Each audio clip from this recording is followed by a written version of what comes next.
السلام علیکم ورحمۃ اللہ وبرکاتہ۔ استقبال کرتے ہیں آپ سبھی کا آپ کے اس چینل آل ایجوکیشن پہ۔ امید کرتے ہیں کہ آپ سب بخیر ہوں گے۔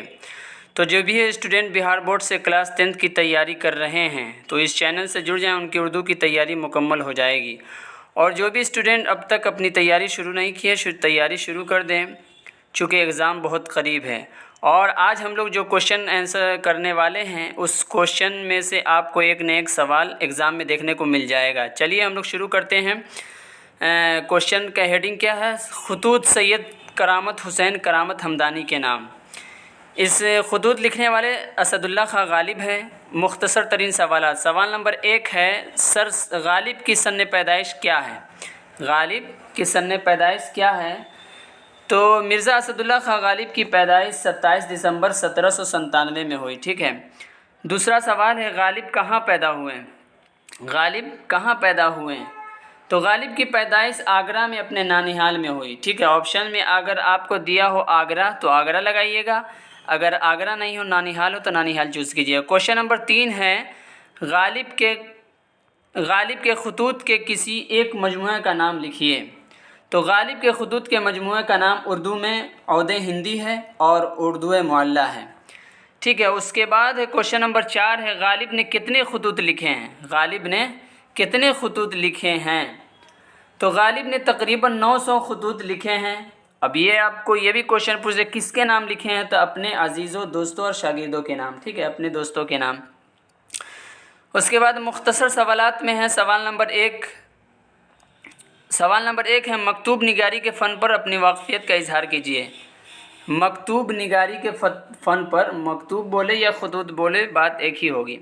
مکتوب نگاری ایسا فن ہے جس کے ذریعے خیریت بات ایک دوسرے کے ساتھ تبادلہ خیال کا ایک مؤثر اور روایتی ذریعہ ہے۔ دور حاضر میں ایک مقام پر اس لیے مستحکم ہوا ہے کہ اس سے منادی کو اعتبار حاصل ہوتا ہے۔ غالباً شیر شاہ سوری کے دور میں خطوط کو ابتدائی طور پر منظم کیا گیا، ٹھیک ہے۔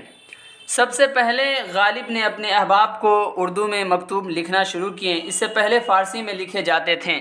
مکتوب بالکل ذاتی نوعیت کی ہوتی ہے کیونکہ لکھنے والا اپنی دلی جذبات کی ترجمانی کرتا ہے، ٹھیک ہے۔ اگلا کوشچن ہے مختصر سوالات میں، سوال نمبر 2، غالب نے اپنے خطوط میں کن باتوں کا اظہار کیا ہے؟ غالب نے اپنے خطوط میں کن باتوں کا اظہار کیا ہے؟ غالب نے اپنے خطوط میں اپنے بڑھاپا اور کمزوری اور دوستی اور محبت کا اظہار کیا ہے، تو اس میں زیادہ کریکٹ ہوگا دوستی اور محبت کا اظہار کیا، ٹھیک ہے۔ اگر آپشن میں آپ سے پوچھ لے غالب نے اپنے خطوط میں کن باتوں کا اظہار کیا ہے تو دوستی اور محبت کا، ٹھیک۔ اور کمزوری ہو تو کمزوری اور بڑھاپا کا بھی لگا سکتے ہیں آپشن، اگر محبت اور دوستی نہ ہو تو۔ تیسرا سوال ہے، غالب نے اپنے خطوط میں دوستی اور محبت کا اظہار کن لفظوں میں کیا ہے؟ تو غالب نے اپنے دوستی اور محبت کا اظہار غالب نے اپنے دوستی اور محبت کا اظہار ان لفظوں میں کیا ہے، زندہ ہوں مگر مردے سے بدتر ہوں، زندہ ہوں مگر مردے سے بدتر ہوں، یعنی میں کمزور ہوں، بیمار ہوں، اس حالت میں کلام کی اصلاح مشکل ہے پھر بھی اصلاح کر کے دیتا ہوں۔ اور دوسرا جملہ کیا ہے، نسیان حد سے گزر گیا ہوں، یعنی تمہارے خط کی اصلاح کر دیتا ہوں اور بکس میں رکھ نہ بھول جاتا ہوں، اگر اصلاحی خط دیر سے پہنچے تو شکایت نہ کیا کرو، ٹھیک ہے۔ یعنی اس عمر میں ہوں کہ بھول جاتا ہوں، بھولنے کی عادت ہو گئی ہے، یہ اپنی کیفیت ان لفظوں میں کر رہے ہیں۔ تو چوتھا سوال ہے، غالب کا تعارف مختصر لفظوں میں کیجیے، مختصراً لکھیے۔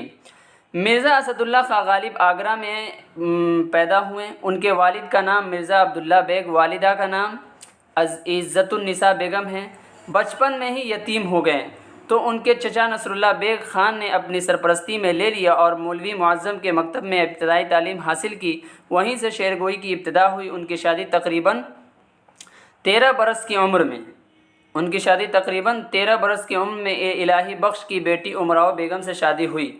فوراً بعد دہلی میں سکونت اختیار کر لی، وہاں کی مالی پریشانیوں کا سامنا رہا، خاندانی پینشن کے سلسلے میں کلکتہ کا سفر بھی کیا، آخر میں باضابطہ وظیفہ قلعہ معلیٰ سے جاری ہوا۔ حالات کسی قدر بہتر ہوئے مگر غدر نے ان کی دنیا ہی بدل ڈالی۔ اسی پریشانی میں آخرکار 15 فروری 1869 کو ان کا انتقال ہو گیا۔ چلتے ہیں اگلے سوال کی طرف۔ مختصر سوالات کا 5واں سوال ہے، غالب کے خطوط کی زبان پر 5 سطر لکھیں، یعنی 5 لائن لکھیں۔ غالب کے خطوط کی زبان انتہائی رواں، صاف و شفاف اور دلکش ہے۔ اپنے دور میں عمدہ اور بامحاورہ زبان کا استعمال کیا ہے، جو آج کے دور میں اہم اور کلیدی حیثیت رکھتی ہے۔ غالب کو زبان میں کمال درجہ کا مقام حاصل تھا، مثلاً اردو اور فارسی وغیرہ میں۔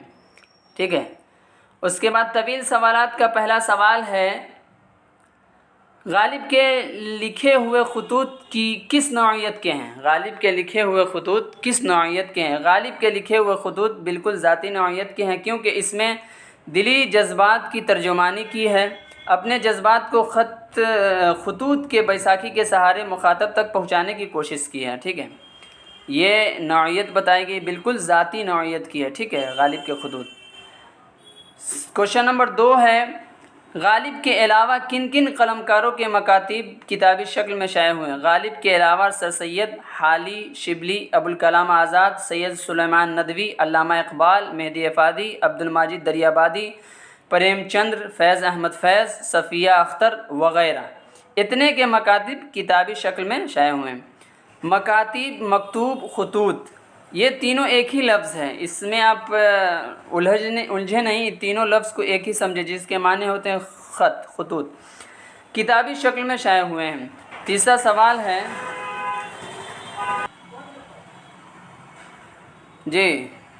تیسرا سوال ہے، غالب کے خطوط سے اردو نثر کو کیا فائدہ پہنچا؟ غالب کے خطوط سے اردو نثر کو بہت فائدہ پہنچا ہے، اردو کو بیش بہا دولت سے نوازا ہے۔ ان کے مکتوبات میں بے تکلف اور سادگی سے لبریز ماحول ملتا ہے۔ لہجے کی تندی اور ظریفانہ رنگ خطوط میں خاص انداز نظر پیدا ہو گیا ہے۔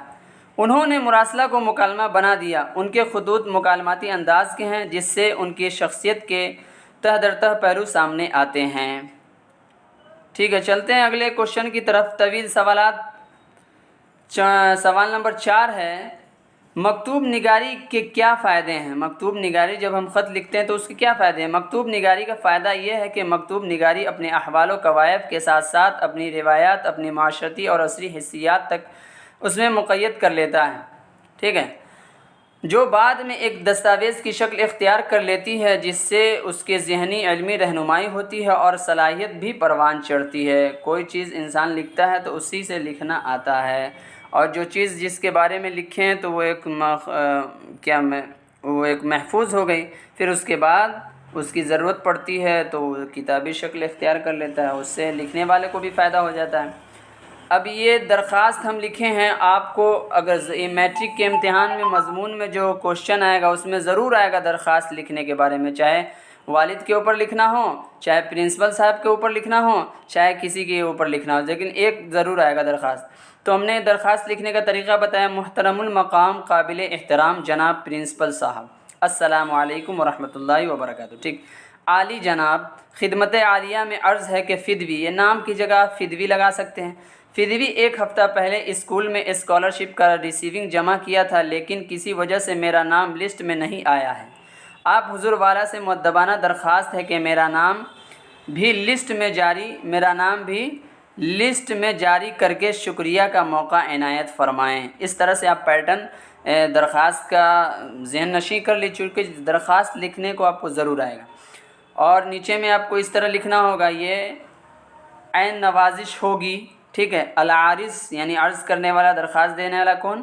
محمد شعبان ہے، میں کسی کا نام ڈال دیا ہوں، اور رول نمبر ہے 28 اور ڈیٹ بھی اس طرح سے ڈال دیے، اور اس طرف کے کالم میں ان کا سگنیچر ہوگا۔ چلیے، امید کرتے ہیں کہ آپ کو یہ کوشچن آنسر بہت اچھا لگا ہوگا، اور اسی طرح سے ہم کوشچن آپ کو یکے بعد دیگرے کرائیں گے۔ اگر اس چینل سے آپ کو جڑے رہیں تو انشاءاللہ اردو میں آپ کا 80 نمبر 90 نمبر سے کوئی روکنے والا نہیں ہے۔ چلیے پھر ملتے ہیں نیکسٹ ویڈیو میں نیکسٹ سبق کے ساتھ، تب تک کے لیے اللہ حافظ۔